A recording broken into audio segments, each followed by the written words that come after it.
ভাৰতীয় মহিলা ক্ৰিকেট দলৰ সংবাদপেল কাইলৈ ৩খন মেচৰ শৃংখলাৰ দ্বিতীয়খন টি20 মেচ সংবাদপেল সম্বোধন অধিনায়ক স্মৃতি মান্ধানাৰ বৃহস্পতিবাৰৰ মেচখন অতিকৈ গুৰুত্বপূৰ্ণ পূৰ্বৰ মেচতকৈ পূৰ্ণোদ্যমৰে নামিব ভাৰতীয় দল ছগৰাকী বলাৰলৈ নমাৰ সম্ভাৱনা আছে মেচখনত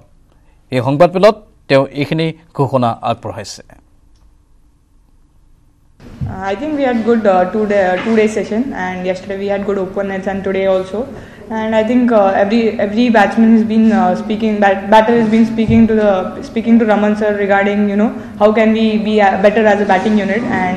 everyone has been given certain aspects in their batting to improve on. So that's what we were concentrating in the open nets,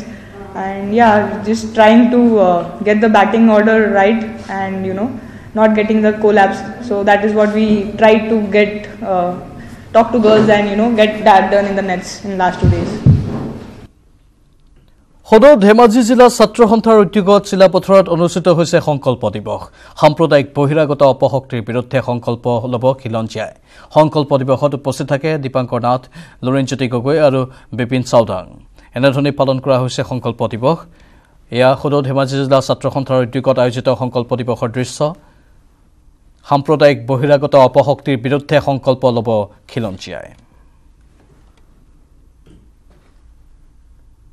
6 মাসৰ দিনটোত যে শিলাপথাৰত সুবুত বিশ্বাসৰ নেতৃত্বত এই যোনটো কাণ্ড হ'ল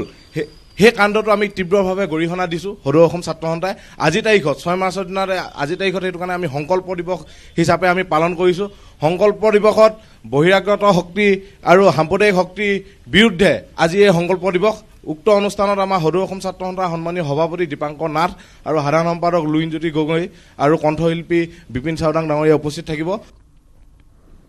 এবাৰ গোলাঘাটত চাহমুক্তি সংগ্ৰাম সমিতিৰ প্ৰতিবাদ জিলা উপায়ুক্ত কাৰ্যালয়ৰ সন্মুখত দুঘণ্টীয়া ধৰ্ণা কাৰ্যসূচীৰে প্ৰতিবাদ সাব্যস্ত কৰে তেওঁলোকে খুৰা ট্ৰেজেডি ঘটনাৰ চিবিআই তদন্তৰ দাবীত প্ৰতিবাদ সাব্যস্ত কৰে কেবিনেটত আইন প্ৰণয়ন কৰি লালিগুৰ নিষিদ্ধ কৰা 14গৰাকী অনাথ শিশুৰ দায়িত্ব লোৱা সাহায্যৰ নামত ভেকু ভাওনা বন্ধ কৰি শীঘ্ৰে আৰ্থিক সাহায্য মুকলি কৰি দিয়াৰ দাবীত এই প্ৰতিবাদ সাব্যস্ত কৰে এই কথাটো আমি স্পষ্ট কৰি দিছো যে তেওঁলোকে মুখেৰে 2 লাখ টকা দি আছে মুখেৰে 50,000 টকা দি আছে চৰকাৰে অকল মুখেৰেহে দিয়ে তেওঁলোকক আমি বাৰম্বাৰ কৰিছো যে আপোনালোকে ৰাজহুৱা হিচাপত যি দিবলগীয়া আছে আমাৰ দাবী আছিল যে 10 লাখকৈ ক্ষতিপূৰণ দিব লাগে তেওঁলোকে নিজেই ঘোষণা কৰিলে যে 2 লাখকে দিম আৰু 50,000 কে দিম বুলি মেলি পেলাই কিন্তু এতিয়ালৈকে চাহ শ্ৰমিকক দিয়া নাই অকল মুখেৰে ঘোষণা কৰি আছে এখন চৰকাৰ অকল মুখেৰেহে ঘোষণা কৰিব পাৰে আৰুনো কি কৰিব পাৰে চাহ শ্ৰমিকক নিৰাপত্তা দিবলৈ তেওঁলোকে কিন্তু এতিয়াও সক্ষম হোৱা নাই চাহ শ্ৰমিকক ৰক্ষণাবেক্ষণ দিবলৈ কিন্তু এতিয়াও সক্ষম হোৱা নাই এনআৰচিখন এতিয়া ব্ৰহ্মপুত্ৰত দলিয়াই দিয়ে ভাল অমিত শাহে কোৱা 40 লাখ বিদেশী এতিয়া ক'ত গ'ল নাগৰিকত্ব সংশোধনী বিধেয়ক গৃহীত কৰি বাংলাদেশী আনিব বিচাৰিছে একে সময়তে সীমান্ত সিল কৰি বাহ ল'ব বিচাৰিছে বিজেপিয়ে সংবাদপেলত এই মন্তব্য প্ৰাক্তন মুখ্যমন্ত্ৰী তৰুণ গগৈৰ বিজেপিৰ দিনত সন্ত্ৰাসবাদ বাঢ়িল বুলি অভিযোগ কৰে তৰুণ গগৈয়ে কালি ধৰক হোম মিনিষ্টাৰ ইয়ালৈ আহিছে আমি ভাল পাইছোঁ যে যিডোখৰ ৰিভাৰাইন এৰিয়া এইটো আগৰো আছিল এইটো আনমেনেড আছিল কোনো হেৰি নাছিল এই টেকন'লজি আগৰ দিনৰ পৰা চলি আছে কৰিছে ভাল পাইছে আৰু তুমি এইটো ফেঞ্চিং কৰি কি লাভ আছে CAB যিটো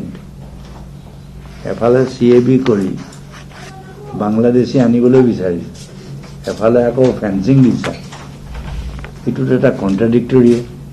ফেঞ্চিং দিয়া হয় ইনভিটেশ্যন বাংলাদেশী অনা বন্ধ কৰিবলৈ